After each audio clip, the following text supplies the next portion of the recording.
Hey, welcome back. I'm Bob Cargill, and today we have a special guest, Dr. Andrew Perrin from Athabasca University. He's the Associate Vice President of Research at Athabasca University. He is here joining us to discuss the release of a new book he's just written. It will be coming out April 23rd.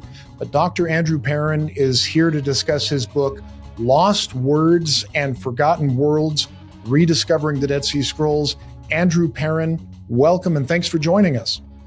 Bob, thanks for having me. We were just catching up kind of before we started. We've had many chances to connect, but I think they were pre-pandemic and ages ago. So I'm really excited to be here. Thanks for opening your space and audience, because I think you and I have some really interesting conversations about the scrolls and have had them. So I'm just thrilled to share a bit about the book, and then you and I can pull on threads, because I think we both have our own kind of experiences and interests here. So I'm always up for a great conversation. Just love being here on the channel. Thanks for having me.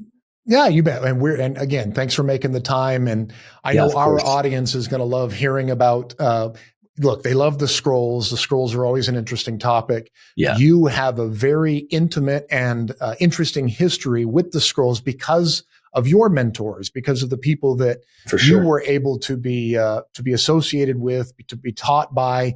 For those of you who aren't aware, one of you in your previous life, one of your previous jobs, you were the director of the Dead Sea Scrolls Institute at Trinity Western University and the Canada Research Chair in Religious Identities of Ancient Judaism.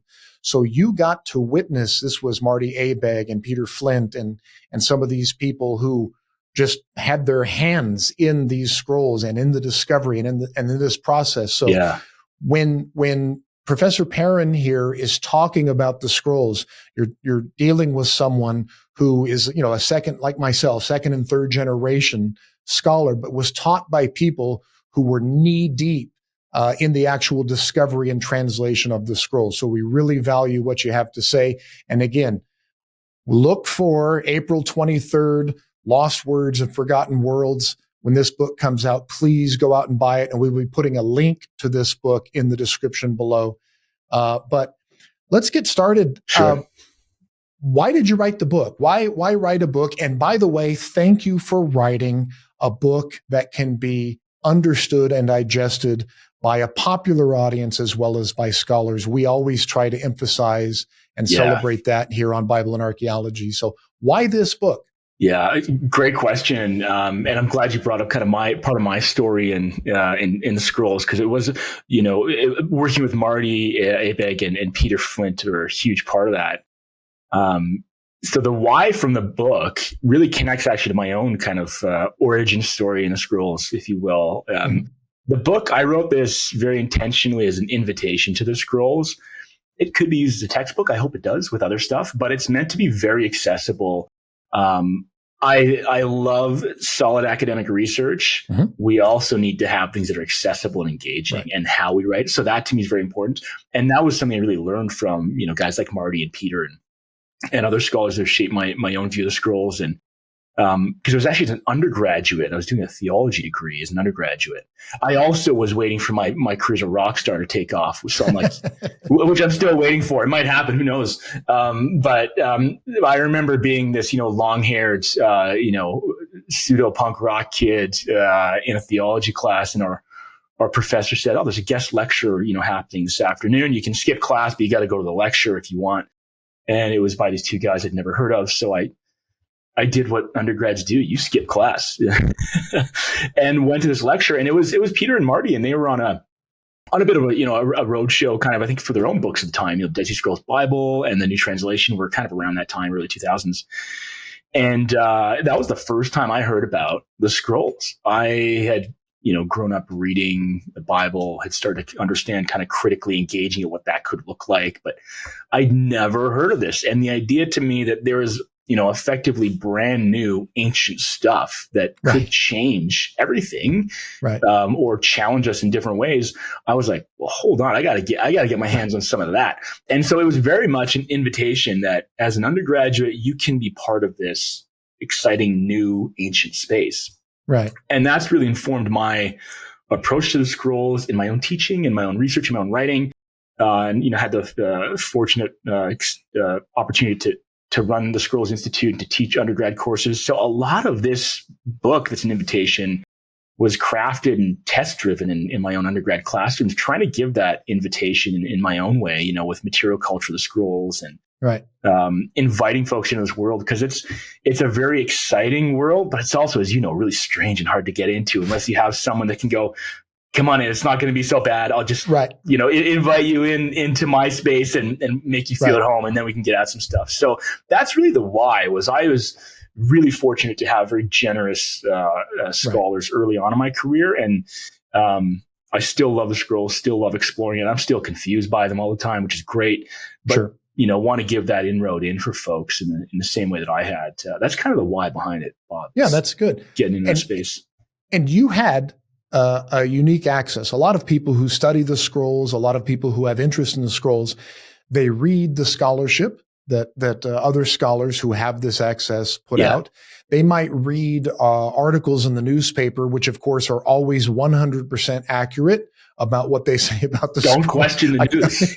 Far be it from me. Or they read popular articles but you had this unique perspective about the scrolls because your teachers had access to the scrolls. So when people come and you know, the scrolls are unique, and they're oftentimes the one, you know, the greatest discovery of the 20th century. We always hear about them. They're often the one thing that people know about archaeology of the Bible. Oh yeah, the Dead Sea Scrolls. They know they're important, but they also know that there's this mystery, right? Yes. It's got that mystique of aliens, but it's real, you know, but like aliens, it has all of these conspiracy theories and all of this suspicion and all. So you talk in your book about how to approach studying the scrolls.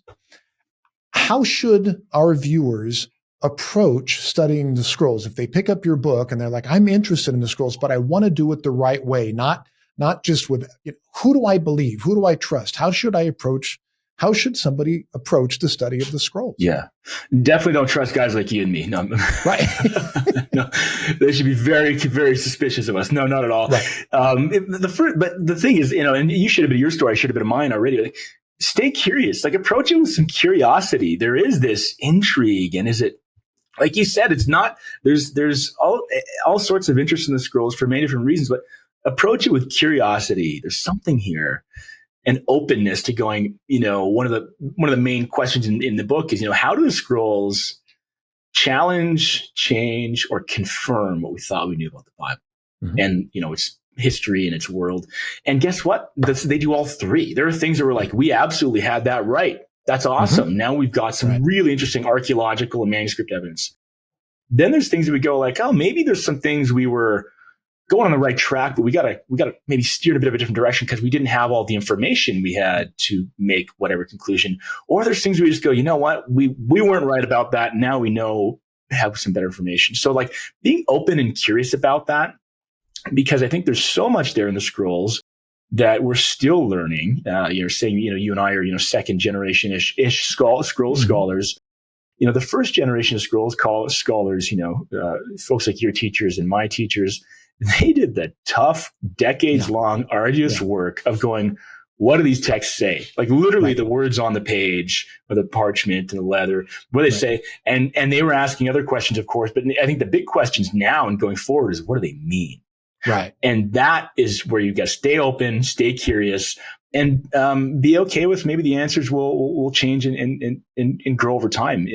The scrolls, you know, that's kind of a general principle, but like, you know, if you want to think about like what's essential to doing that well, the scrolls from a time perspective, they're from before the time where Christianity it becomes a religion. They're before rabbinic Judaism. This is that Second Temple period that, you know, your audience probably knows about, that this is foundational common space for both of those traditions that eventually grow out of this world. They come before that. Then think of like media culture. It seems obvious, but we should say it. You and I have books in our background, right? The scrolls, guess what? They're scrolls. They're not books. They come from a time before the Bible existed as a canon, like a list of books. And even a media object, the word Bible means book, or basically that's coming from a codex. It didn't even exist. So we got to get our head into that, not just that time frame, but that social context and media context. This is a world of scrolls, but it's also a world of scribes and scriptures. Yeah. And you and I don't live in a world of scribes and scriptures. We live in a world of books and printing presses and bookshelves. And so, thinking about, how to approach the scrolls, be curious, stay open. And, in short, the scrolls are, both more and before the Bible. That's right. So there's a lot of other things we can look at here that, like I said, challenge, change, or confirm. And that's all good. Just be open to it. Yeah. I like this more and before concept, and what you were saying about they're new, but they're old. It was a new discovery. And so we deal a lot with interpretation. One of the things I find with my students is, especially confessional students, be they Jewish or Christian, is that this discovery challenges, can we say, it informs, but maybe it challenges the way that they have read or interpreted the Bible in the past, meaning what they were taught growing up. Then the scrolls come along and they say something different, and communicating that to a student in a classroom or to a reader or to a viewer here on Bible and Archaeology, to say, that's what we thought, but because of the discovery and the translation, the decryption of the scrolls, it appears like that wasn't the only way to read this text. And how do you gently teach that or communicate that to students who, I just like to know, tell me what to do, tell me what to think, and I'll carry out my task. Now, I like to ask all kinds of questions, but then when I think I've got it figured out, I like routines. I get up, I brush my teeth, I do my. Then when somebody messes with my routine, I don't like it, right? Yeah. How do you go about saying, I know that's what the church or, the tradition, the confessional tradition has always said. Here's this new thing that happens to be very old. How do you teach that? Yeah. This is a great question, and one that I think we all as academics and profs and just human beings should definitely be swapping notes. Like, how do you do that? And what works, what doesn't work? So I'll say, I don't have it figured out, but I love doing it and trying things and figuring it out. And, one exercise I love doing in my scrolls classes, and I'll preface this by saying, like, part of the reason I love the scrolls is I just love old junk. Like, I'm collecting records, old guitars, weird old cars. Like, just sign me up. So the scrolls had me written all over it because it's like the quintessential old cool stuff. Right. But I think connecting people into material culture is something that is even more important in our increasingly digital world. So in my own teaching and, engagement on the scrolls, I use a lot of digital material culture. Like, there used to be a digital archaeology of Qumran project you may have heard of, and these things that are all very helpful to try to get people in that space, as well as, artifacts and facsimiles. And one exercise that I loved doing was, got a bunch of old newspapers, some old records, a few old CDs, different media cultures. I had my kids smash them up with a hammer, and then we grabbed handfuls of them and put them all in Ziploc bags with no complete object being represented, and gave them to groups of 600 or 700 undergrad students and said, imagine you're an archaeologist 3,000 years from now, and this is what you found. How would you make sense of our own day? And they get at some really interesting things, like, oh, well, we can learn about media culture, and, well, this fragment references this president, or that CD somehow is about hip hop music, not country music. And you can glean some hints. But then you also go, well, we don't have a complete picture. Mm-hmm. And that some of those tangible, hands-on stuff, thinking through stuff in an open space like that's meant to do that in some neutral territory, because let's face it, nobody's going to change their universe if they're going, well, hold on, this broken CD of Jay-Z versus that newspaper of the Cold War, we've really connected some dots there. That's not going to change their world today, right? Right. But it helps them kind of get that light bulb moment to go, oh, fragmentary data means we can't always be as certain about everything as we think. Mm-hmm.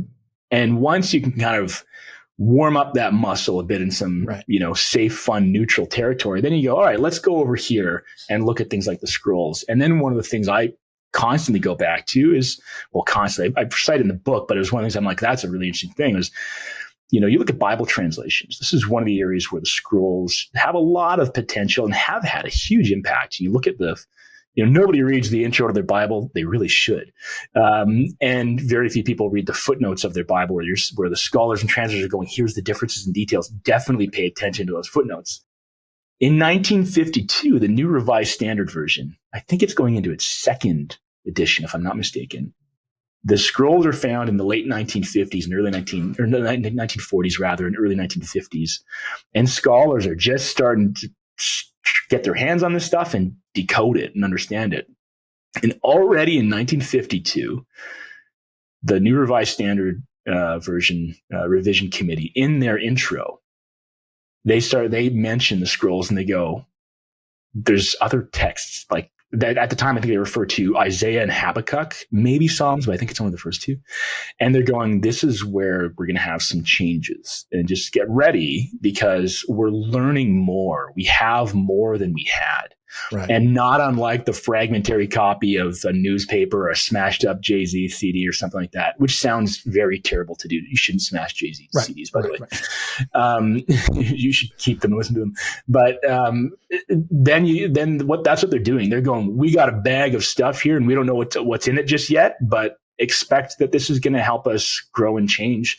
And I get that there's growing pains with that, but that's just part of growing in your life, either as an academic or frankly as a person of faith, or both. Those two things won't always work well together, but being open and curious and seeing that others, like in that example, even a Bible translation committee are going, we think there's something here for us. Just trust us and we're going to start working things out together. So I don't know if that gets to kind of the original origins of the question, but it's growing pains, but also opportunity if you're open to it, to learn more. Yeah, I think that's a great exercise. I'm curious to see how many people watching this will be like, "Hey, I'm going to use that exercise in my classroom," because and you mentioned it in your book. It's putting together the jigsaw puzzle when you don't have all the pieces. Yeah, and you don't have the picture. You're just trying to put together what you can find. Yeah, and sometimes it matches the text that we have, and sometimes it doesn't. And what do you do when it doesn't? Yeah, for sure.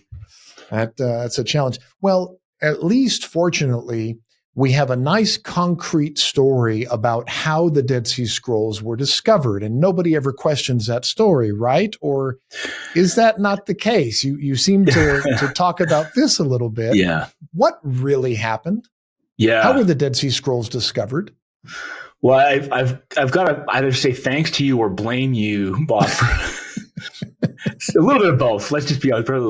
But a big part of my own teaching in the scrolls is using documentaries, and you had a fantastic documentary out years ago, which we would use, and you're asking a lot of good questions about do we have a complete picture and of all things in the scrolls, and who wrote the scrolls. I think that was kind of one of the main threads in your in your film. One of those threads to pull is, do we actually know as much as we think we know, not just of the ancient texts, but their modern discovery story? And I think the answer is, well, yes and no, because when you look at, even like we start off first saying, most people are kind of familiar with something of the scrolls.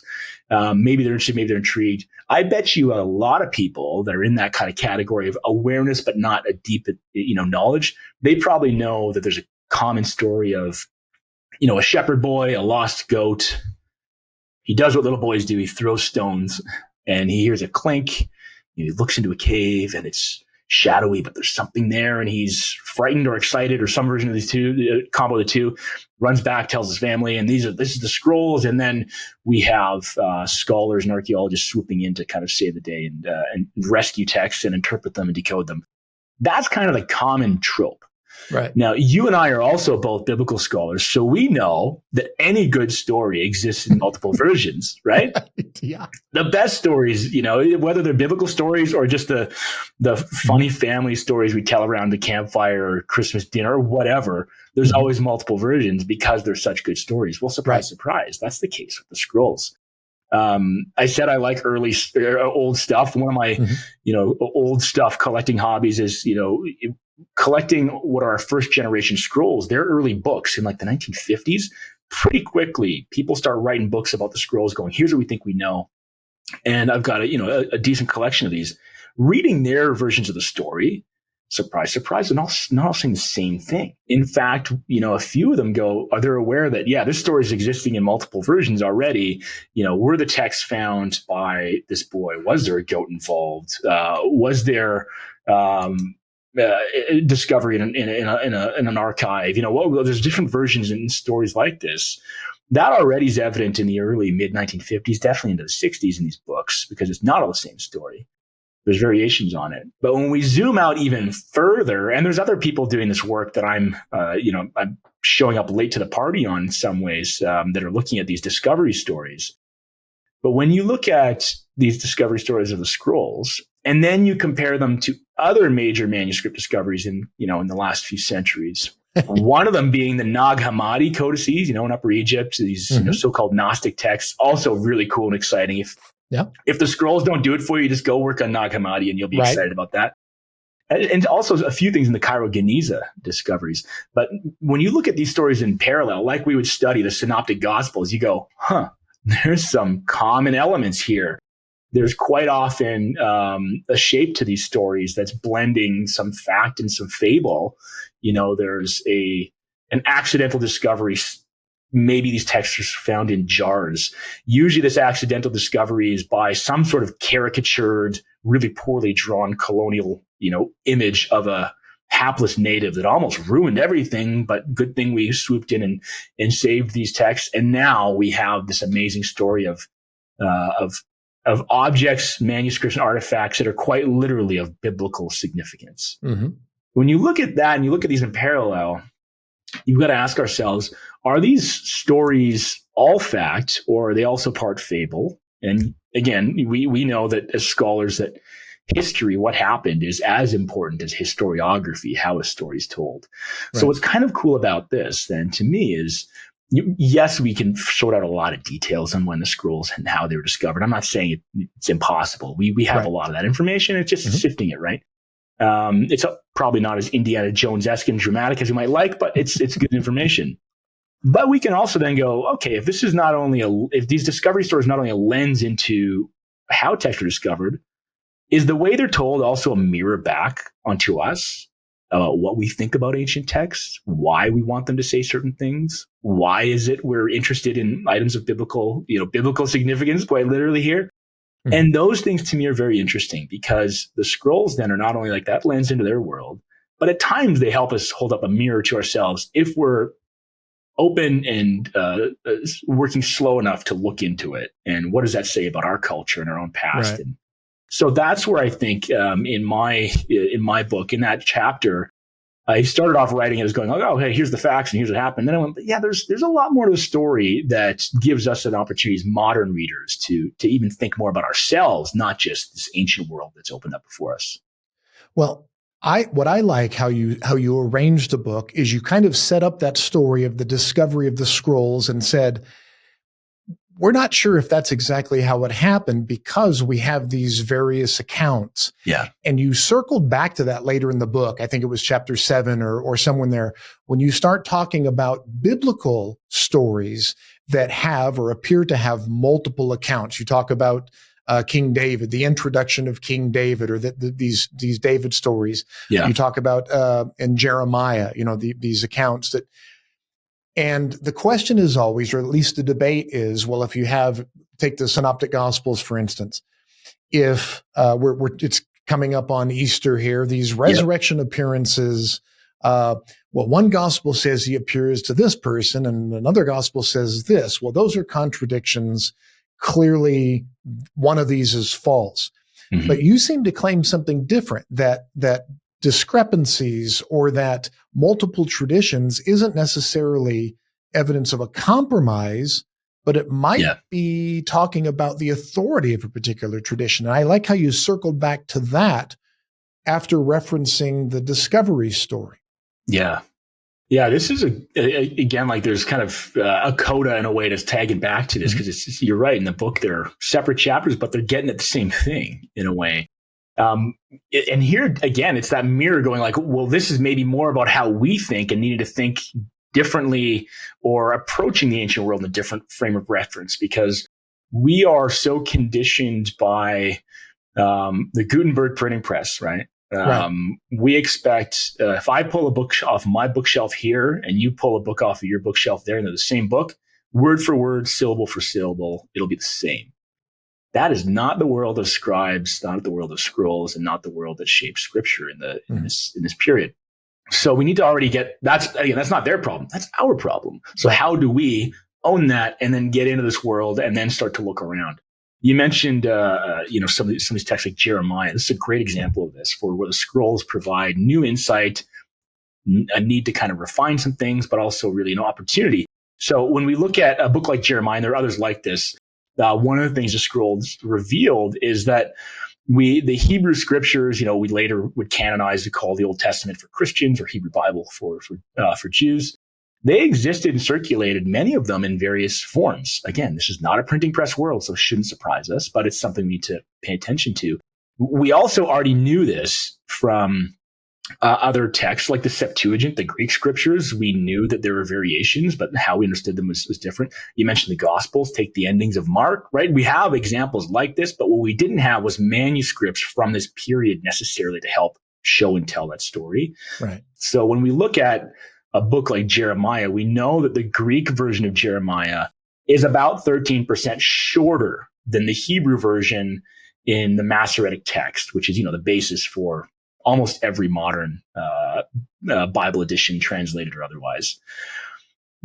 We didn't know what the backstory was to that Septuagint version or the backstory was to that Masoretic version. But when we crack open Cave 4, that major cave just right like from plain sight of the Qumran community in the site of Qumran, we found there were discovered 2 copies of Jeremiah, 4Q Jeremiah B and D, and a shorter version of 4Q Jeremiah A, or sort of the longer version of 4Q Jeremiah A. So B and D were short, A was longer. Now, it used to be that, even not that long ago, even still you see this in some research where scholars will say, well, how do we know a book was important to Qumran? We'll count the copies. So if we have X number of copies of Genesis or Enoch or Psalms, we know it was important. Maybe it was even scriptural or authoritative. Well, probably, and that's helpful.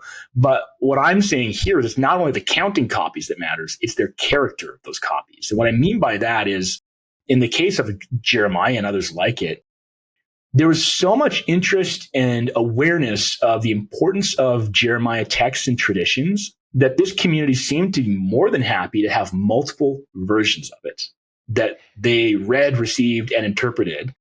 And that this also, there's other Jeremiah texts that are reimagining and retelling the story of Jeremiah. All of this mattered, not because a book of Jeremiah mattered necessarily, but because a tradition of Jeremiah mattered. And that, I think, is a different thing for us post-printing press, modern Western readers to get into that space. So those variations at first might be unsettling, but it's like, oh no, that's a huge opportunity to see that the backstory, or whatever you want to call this, of the book of Jeremiah actually connects into a larger tradition that's bigger than any single one text.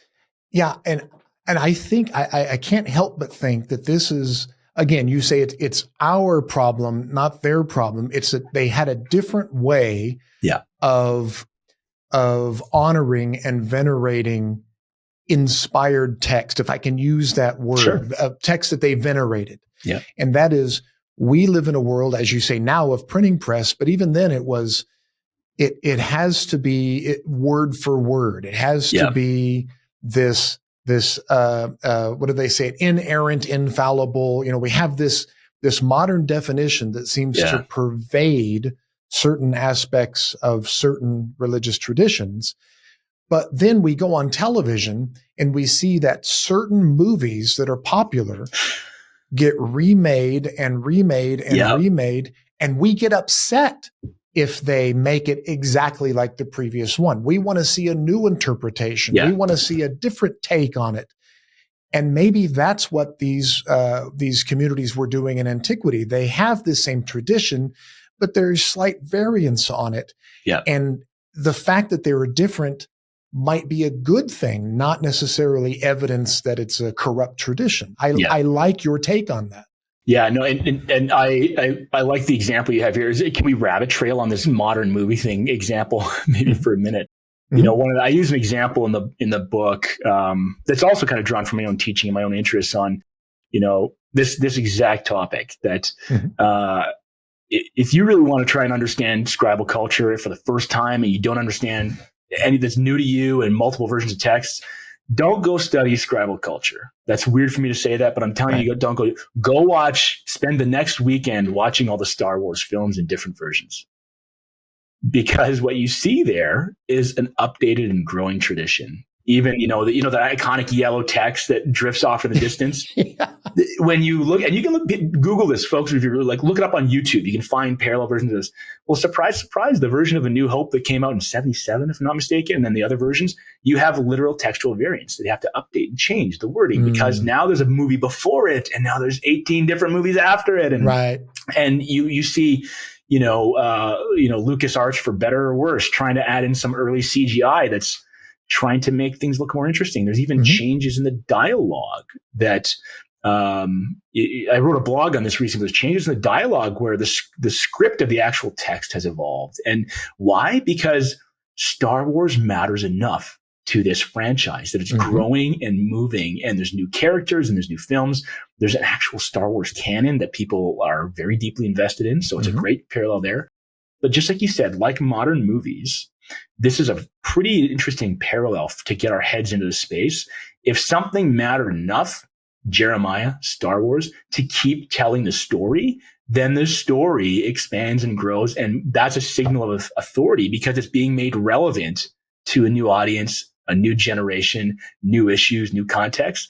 If Jeremiah didn't matter, we'd have one copy and it would have stayed in the ancient world. If Star Wars didn't matter, nobody would have got past 1977. There's some interesting parallels here. So yeah, you heard it here first. Don't study the Bible and archaeology. Go watch Star Wars. That's the real tagline. That's the tagline for this chat, I'm sure. Don't study the Bible. Go watch Star Wars. It appealed to me because when I teach pseudepigrapha and apocrypha, I always talk about a lot of these things are going back to fill plot holes. So, how can you blow up the Death Star with one shot from the outside? Rogue One comes along and says, "Oh, no, we did that on purpose. That was so you have these Jubilees and Enoch that are going back and filling in the plot holes from the Bible. But you also have, as you suggested, the whole Han shot first phenomenon. We come to a point where, hey, Han can't shoot this guy first. The other guy has to shoot first because Han's a good guy now. He's not a brigand. He's not an outlaw. And so they changed. So this is Chronicles coming along and changing, Samuel and Kings. And they're trying to clean up some things. And the reason that they're cleaning up is not because there's a discrepancy it's because they value this tradition, not because the tradition's not true. They value it. And they're interacting with it. Like your examples, like the kind of modern example of Star Wars or that Samuel King's example is great. And there are many other examples like that. What's really cool to me, one of the things really cool is to see we knew, and you can see a lot of this already in the Bible itself. If you're really reading it, you can see that this is Chronicles is a remake kind of thing, right? But then when you get to the scrolls, what you see is a scribal culture that's continuing that type of tradition. So something like the Genesis Apocryphon from Cave One, a lot of my work's in Aramaic texts, a shameless plug, go study Aramaic after you watch Star Wars. But Genesis Apocryphon does what we all do. When you're reading the Bible, you go, well, that didn't make sense. I wonder what the story was there. Only like you said, they're retelling it. They're filling in a gap, like the story of Abram and Sarai going down to Egypt. When you read that in Genesis, he kind of comes off looking pretty slimy, Is he lying? Did he put Sarah in danger? Is there a risk that her sexual purity and the purity of this genealogical promise, this line, was corrupted? All of those things are very open questions at the end. If you're reading closely, you're going, oh no. But the Genesis Apocryphon goes, well, not really. He had this dream where God warned him effectively of they were going to be in danger. And that's why he told Sarah to do this. And then, by the way, you have this, when she's taken into Pharaoh's house, We know for sure that they didn't have sex because God sent this pestilential spirit that afflicted all the men, and they couldn't even get out of bed, let alone try to climb into bed with Sarah. So by the end of the Genesis Apocryphon, it's this interpretation, but it's not making light of this text. It's really going, there are some major questions here. Right. Can we do what, good readers of scripture have done for centuries and be aware of the question, and then these scribes are stepping into the gap and going, well, maybe here's the answer. And that's how traditions grow and take shape, right, as well as how they're authoritative and important. Because if Genesis didn't matter, then there would be no Genesis Apocryphon, frankly. Then nobody would care to rewrite it. But same thing with Chronicles. These traditions, these stories in scribal communities matter enough that you preserve and you pass along. And that's not just cloning a copy. It's stepping into and investing in a tradition in a way that might seem foreign to us today, but that's really how this worked in the ancient world. Fascinating. Absolutely fascinating. The book is Lost Words and Forgotten Worlds, Rediscovering the Dead Sea Scrolls. I'm talking with Dr. Andrew Perrin. If we can, let's shift to a couple of other topics that involve the Dead Sea Scrolls that I know our viewers are probably yelling at the screen, asking about. One of the key issues that have come up with the Dead Sea Scrolls over the past decade is this issue of forgeries and the acquisition of Dead Sea Scrolls off of, we call it the black market, or from collectors, from antiquities dealers. What are some of the red flags when attempting to acquire Dead Sea Scrolls? First of all, is this a good practice to try to acquire Dead Sea Scrolls from the market? And if this is something that, one says, okay, well, let's get them off the black market. What are some rules that maybe someone could follow? Maybe someone sitting at home could say, how do I know that's a forgery or not? Yeah. How do scholars determine that something's a forged Dead Sea Scroll versus, other than it's not written in crayon or something? How do we know something's a forged Dead Sea Scroll? Yeah, we're yet to find a Crayola version of a Dead Sea Scroll. But there are some texts that have some red ink, so maybe those ones would be the first to go. But this is a huge question, and it's one that's been really, really heated and literally front page news for the scrolls in the last several years. And before we kind of say here's the red flags and things to think about, I also want to highlight that the reality of forgeries and illicit antiquities trafficking is unfortunately not new in biblical studies. This has been, I think, the biggest news story like this in the last, recent history. But there's a list of all sorts of things from ossuaries to seals to, the so-called gospel of Jesus' wife, the secret gospel of Mark, all of these. If you look at this, there's a list. This is the ongoing controversy of historically oriented biblical studies or biblical archaeology is as you well know, this is not a new thing. So I want to kind of highlight that this is really relevant to all areas of this field of study. But we do see a real spike in the mid 90s, I would say, but then really kind of after 2002 or so, all of a sudden there's this flurry of activity in buying, selling, and publicizing alleged new Dead Sea Scrolls fragments. So when we look at these, there's a number of tests that have been run. I've been part of these, but I have colleagues that have done this in other organizations that are, their material quality, the chemical quality of the ink, is one of the things I'm oversimplifying here. But you and I, you've been to Qumran, the Dead Sea is right there. We all know the Dead Sea is the saltiest body of water on earth. You would expect to have a certain salinity on manuscripts, right, to a degree, if they're in the area. Right. Well, you wouldn't expect to find iodized table salt on these manuscripts. Right. But there's the chemical quality of some of these. It's, again, caricaturing it, but it's probably a little bit laughable to imagine a forger writing something and then shaking their table salt at their kitchen table. But that's kind of seems to be maybe some of that happened.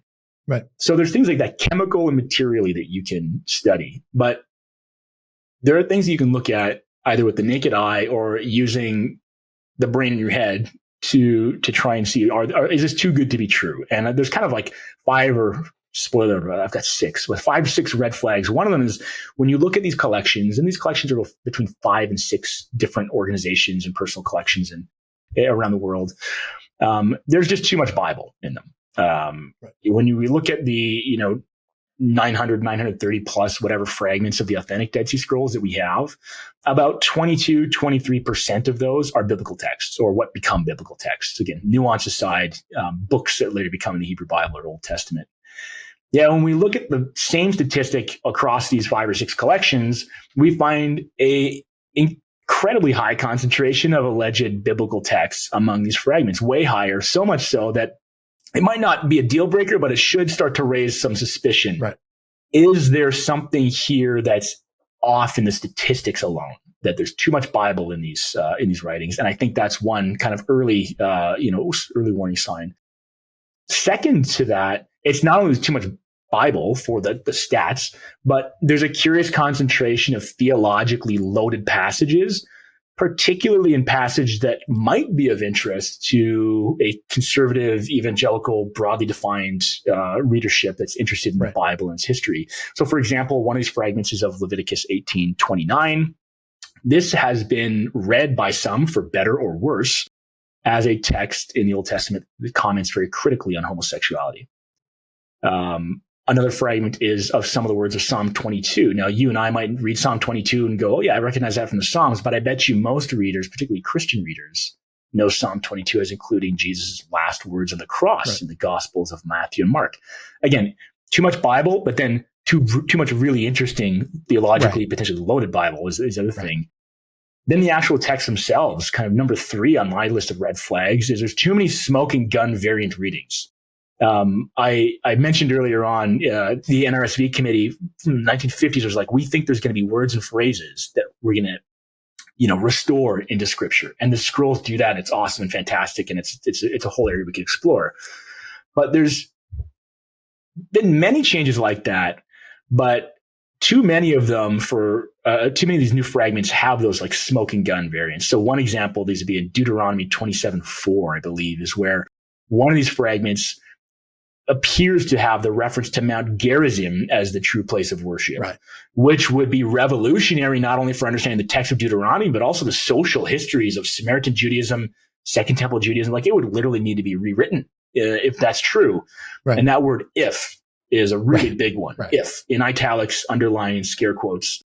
It probably seems too good to be true. And in fact, many of these new readings aren't new. If you do some text critical sleuthing, you find that these new readings are actually coming from the footnotes of earlier versions of the Hebrew Bible, or even Bible commentaries from the 1900s, where a scholar would go, I don't think this word's right. I think the original probably was this. And so whoever's making these is doing some good homework. I'll give them credit on that they're pulling those ideas and then creating a text that authenticates it. One of your earlier questions, or your first question, was on, should we be doing this? Yes and no. And yes or no, I should say. And one of the problems we have here is there's way too many blind spots in the acquisition history. For any historical study, both where you find something and then the chain of custody from where you find that something in an archaeological dig or an archive or whatever, and how that goes from that discovery to a museum, to an archive, to a university, to a lab, to wherever this thing gets studied. We want to know where it was found in a controlled dig, ideally, and then how it went from point A to point B. We don't have a lot, if any, of those details on many of these things. So their acquisition history is either untold, blind spots, covered up in NDAs, whatever it is, but it's not very clear. We also then have the kind of, red flag number 5 is almost a flurried supply and demand economy. Some of the best papers I enjoyed marking as a prof teaching Dead Sea Scrolls were from business students, actually, because they were like, well, I'd love to write a project or a paper on the economics of forgeries and supply and demand in a global market. And I'm going, yeah, that sounds really interesting, because this is the same. You can study this here, and we have this spike in interest, almost like altar calls to come buy fragments. And like any market, you have supply and demand. So, I think that's one of the things we also need to be looking at. Then, I said there's 5. That's kind of my list of 5. But there's a other category, like my bonus 6th item here in red flags, is use your eyes and your brain. You can look at these fragments, many of them, and go, something's off. there's degrees of quality for forgeries. They're all generally expensive, but there's good and bad forgeries that you can tell. Some of them have ink bleed. Like imagine using a Sharpie on an old newspaper. You would see the ink bleed out. Many of these fragments have that. Many of them have lines that if you project the lines, they would probably go off like this in different directions because they're not ancient scribes. They're modern writers trying to approximate this. Or they have cramped text that's written on a fragment and they're using the material in a certain way. Right. Character formation, scribal hands. These are all things that are non-destructive technologies, but we know enough about scribal culture that if you have a basic awareness of that, you can look at a text and go, this seems like there's several things that are off here. So that's my kind of list of 5, maybe 6 things we could look at that don't even get at the material and chemical qualities, which is all super important. And I'm glad that work's been happening, but it's made this very much an ongoing story and ongoing controversy.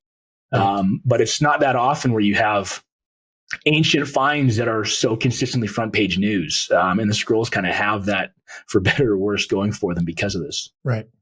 Yeah. And of course, the complicating factor is that the rules that have been put in place about what can be acquired and what can't be acquired were put in place after the discovery of the scrolls. And when these scrolls were first discovered in the stories that we described earlier, we say, well, those are unprovenant scrolls. But then they went and did the excavations and they said, oh, here they are. And they happened to match some of these first. So they were able to go through and confirm a lot of these. But the fact that the first discoveries were these unprovenance fragments. So the scrolls were always in this liminal zone, right? This about true. How, and so this is that, it's that, what do we do? What about the scrolls? And this has always been the question about what about the scrolls, not only the scrolls themselves, which is but the archaeology of this particular place, which I want to ask you a little bit about, since you did bring it up in chapter 5. I always say that the archaeology of Qumran is a blood sport. I've said this years, and some of our viewers are familiar with what I had to go through, with what Professor Schiffman had to go through, with what a lot of scholars had to go through. We won't get into it, but it goes back to just a fundamental disagreement about the nature and the origin of this site. Now, you talk a little bit about this, and you, I think, do a good job of giving a summary of what is the generally accepted view. This is Professor Magnus's revised chronology of DeVoe's original chronology. It is absolutely true that is the popularly accepted, general view. But of course, I don't subscribe to this view. So I just want to.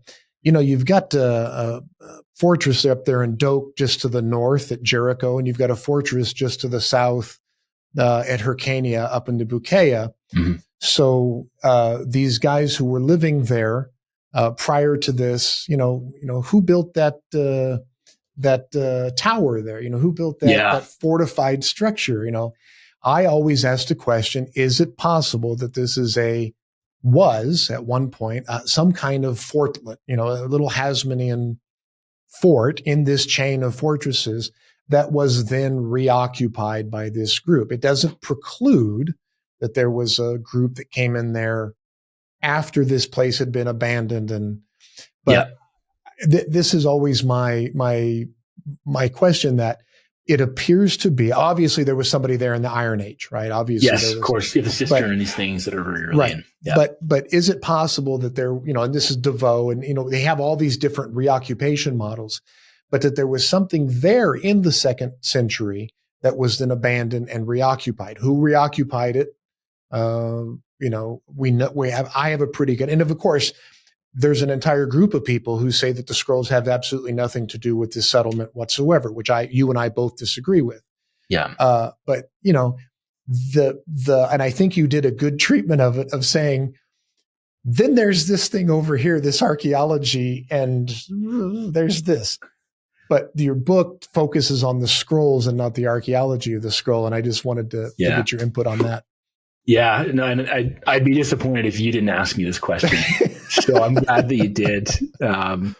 and I'll cite the book on your shelf I see behind you if readers want to know more. There may or may not be a book about cities, and so this is. I'll say a few things off the hop. First is beyond the scrolls, beyond all this kind of cool, fun, exciting, important stuff we're talking about. Our ability to be able to sit down together these days and go, you know what, I think you're wrong, but I want to understand you. That is. It could not be more important for us. And so the fact that you and I know each other enough and that your question lands with me, I'm just going, Bob, I'm so glad you asked. And we don't have to agree, but I'd love to talk about it. Yeah. Let's get a lot more of that going in culture and society. That's all I'll say. Yes. I'll also say I'm not an archaeologist, but I'm in the fortunate position of, having other scholars, Jody Magnus, it's very published in the space, and reading your work and learning from others. So I approach this with the same ethic I said earlier on, like with curiosity and openness and learning, and not necessarily having the final question. I think that the opportunity and problem of the scroll, which is part of which makes it so interesting, is you have these texts found in very close proximity, particularly for Cave 4, to an archaeological site that had a known occupation at the same time that we would likely date these scrolls. I don't think that, I saw stated positively, there's a connection between the site and these materials, and how we think about that is again, a whole area of debate. But I don't think it makes sense to say they're two totally different things. They're not part of the same material evidence, but they're in a proximity. We need to think about them together while also thinking about them in their own right. So that's already an interesting thing and a challenge. Agreed. And part of why your question is one of the right questions, because this is that both and approach of texts and artifacts is something we don't have a lot of in other sites like this. So this is kind of like new territory for all of us in a way, which is kind of cool. The question then we got to ask is, how do we interpret the text in their own right and the archaeology in their own right, but also then have, two eyes when we're looking at both these things together? A few things that come to mind for me, and, get into the details of the book, but kind of my thinking about it and around that chapter is, we do have a lot of knowledge about many different types of ancient settlements, be they cities, as you know, be they forts, fortresses, as well as a number of kind of organizing principles for communities. We have Greco-Roman associations. We have the synagogue kind of coming up in this period. We have people are starting to organize themselves in different ways, not always necessarily for political reasons or fortification or battle and these things. But so we're left with all these options, and economic ones as well. There's a number of theories, as you know, about maybe these water baths at Qumran were for some sort of economic purpose. And there's all sorts of theories about this. There's no one answer. I think there's probably better and worse answers. But to me, one of the principles that I found so helpful in my thinking about this, that I think this is, I'll misquote her, but I'll cite her nonetheless, but I'll get it wrong. I think Jody Magnus in her book, her books on this, I should say now, is really, a good rule of thumb is we're trying to explain the most evidence while creating the least amount of problems. I think that's just a good life principle. It's an Occam's razor. Exactly. Exactly. And to me, that's where I think the approach that she's taken and inherited and refined a lot of that has been helpful. That's not to say it answers all the questions or explains all the evidence or doesn't make for important, well, what about this conversations, which is where your question, your work really comes in is, because I think come back to the beginning. If it were simple and straightforward, there'd be no question, there'd be no conversation. So it's obviously not simple and straightforward. So we need the questions in the conversation. In your work, not just for your books, but your own kind of ongoing thinking, because I'm sure this is something you're still, you continue to think about. What is it about the scrolls and the site that you went, well, these are the questions that are big enough and unanswered enough for me that I need to kind of look at some alternative explanations. Like, what were those? What are some of the things for you when you look at this site? For me personally? Yeah.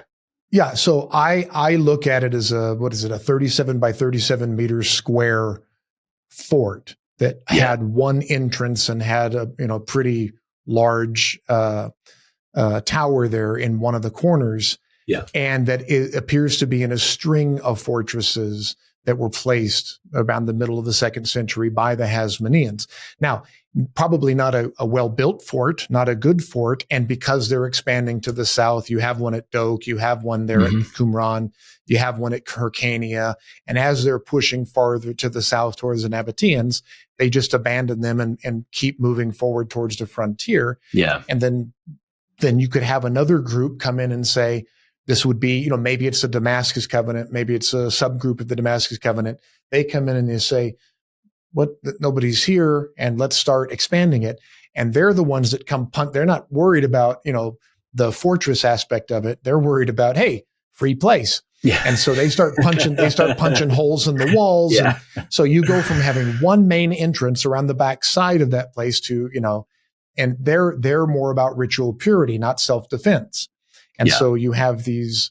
So at the end of the day, what I like to point out, at the end of the day, it's an intellectual exercise. What's more important is this argument that we all agree on. Well, you and I and Professor Magnus all agree on, is that the scrolls should be considered part of this archaeological context with Qumran. All of us agree on that. There are a group of scholars, including those who, like me, think that this was something else. It wasn't just built by the Qumran community; it was something else first. Who think that the scrolls have nothing to do with Qumran, and I disagree with this. Yeah. But at the end of the day, the scrolls should be considered part of the context of the Qumran establishment, and B, the most important thing, as you said, is that we should be able to sit down and disagree as scholars. And Lord knows, Professor Magnus and I have published about this back and forth and disagreed about this publicly. And then she and I sat down and talked about it. We talk at each other, and we're colleagues and we're friends, and we can, have a drink together, and you and I can sit down and, if I may, just for a second, you're Canadian, I'm American. Yeah. We should be able to have this kind of conversation politically. We should have this conversation as colleagues. We should be able to do this in politics and business. Yeah. You should be able to disagree and state your case and even be pretty adamant about your stance. Yeah. And then say, this is what I believe, and not hate the other person, not demonize the other person, not demonize the other position or the people. Yeah. And that's why this channel exists, is to say, let's talk to people. I always say I like to surround myself with smart people who disagree with me. I stole it from I love that. Aaron Sorkin on The West Wing, right? Yeah. I want my viewers to see the smartest people who have new ideas, whether they agree with them or not. I want to see them responsible scholarship that's out there. And that's why I want them to go out and get this book that you've written. And I want them to learn more about the Dead Sea Scrolls. And I want their ideas about them to be challenged, because you have many important things to say, even if we don't agree on 100% of things. Yeah. You're wrong about this one thing, but 99% of the things that no, that's just I winked. They probably didn't see me winking at the camera there, but this is the idea that we need to be able to disagree. And again, I'm talking at a larger scale here, and still be colleagues, and still be professional, and still be diplomatic, and still be. That's the larger theme of this channel. Yeah, I couldn't agree more. And, it's not to hop on my own soapbox about this, but the main outcome of this conversation for me has been so helpful is not go by the book, but go have conversations like this. Right. And that's the real value here. And that doesn't translate into, metrics that we track, but it tracks into things that are really meaningful and much needed. Like I shared some of my own examples of teaching earlier in our chat, and I know your work quite well. I don't agree with everything we've just had a conversation. Mm-hmm. I still used your materials in my classroom as a conversation partner. Right. Not to go, well, this is where Bob's got it wrong, watch out, but to go, what are your thoughts on this? And then to have students be able to engage in that. Even kind of thanks for answering my question to you about, what are some of the key things? And I know them because I know your work, but I wanted to just kind of hear how you're thinking about it today versus, books I've read and materials of yours in the past. Because now you've given me something to think about and go, well, I think I don't necessarily think that's how all the pieces go together, but what about things getting resettled and repurposed, kicking the hole in the wall? Right. That's just what humans do. So what do I do with that in my own thinking? And right. by stepping into your space and going like, just walk me through it. I want to understand you more than I want to agree with you. Right. And that to me is a more valuable thing, because then I'm leaving this going, all right, if I was to rewrite that chapter right now, how would I have that thread woven in, or what would I pull there? Right. So you've given me something to think about. Right. And that's the value of these conversations. It's not the answer, it's the dialogue. And I think your space here and your channel and the audience that you're engaging, this is just an incredible moment in time where we need more of that. And I love the question and love the conversation more than I feel like we need to agree on everything. So thanks. I appreciate it. And to be sure, just to give this back, not only your work, but also Professor Magnus's book is a textbook in my Dead Sea Scrolls class, and the Dead Sea Scrolls Bible. This is Peter Flint's and Marty Abeg's work. These are all textbooks in my Dead Sea Scrolls class. So I think I want to model to my students that it's possible to disagree with someone, right? I don't agree with everything Larry Schiffman says, but, and he'll let me know about that, but I don't agree with everything that he says, but I want my students to hear what he has to say, because he's an important voice. Professor Magnus is an important voice. Certainly one of the most prolific scholars of our generation. Couldn't agree more. I want them to, and this will now be a textbook in my Dead Sea Scrolls class. We're adopting this for the next time we teach this. I want all of our viewers to go out and to buy this book. We'll put the link in the description below. And let's end our conversation with this question. Sure. What's the future of the Dead Sea Scrolls? Where do we go from here? What's this is an ongoing story, right? Yeah. Every once in a while I hear that they've discovered a new scroll, or they've discovered a blank piece of parchment once and they wanted to call that a scroll. And what's the future of the Dead Sea Scrolls? Yeah. Great question. I think, one thing for me and for others that are kind of interested in stuff, you're always, I've got a couple of really specific things in my news feed that I follow that I want to hear about the first time some new discovery happens or some new controversy, because I'm genuinely interested. So there might be something new. We might have, we've been ongoing discoveries trying to find things in caves. There might be more forgeries. The story will continue in our own day. Whether that's a new discovery or something like that remains to be seen.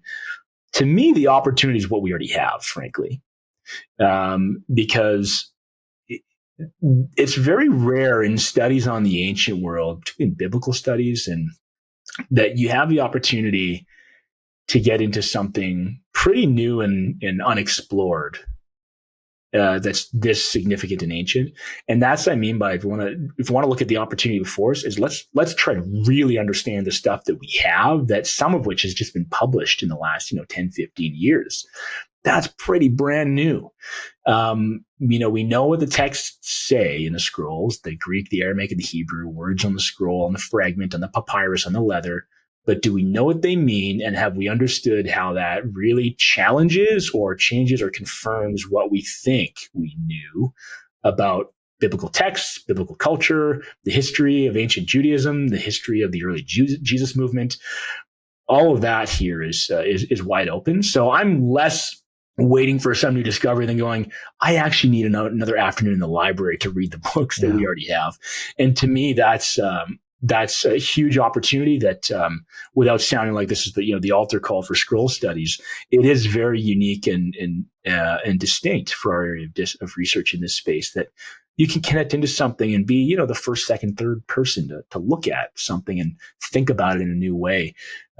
There's a lot of potential here, and that's what excites me most. And that's why this book is very much an invitation. Come on into this world and let me know what you think. And maybe it's a first step in a longer journey, but I was fortunate enough to have that type of invitation. And if this book provides that for others, then I'd be more than happy. This is great. Lost Words and Forgotten Worlds, Rediscovering the Dead Sea Scrolls. Dr. Andrew Perrin, thank you so much for joining us today. It's been a fascinating discussion, and we really appreciate your time. Thanks so much for having me, Bob. Appreciate it. For all of us here at Bible and Archaeology, thank you for joining us, and I wish you everything the best.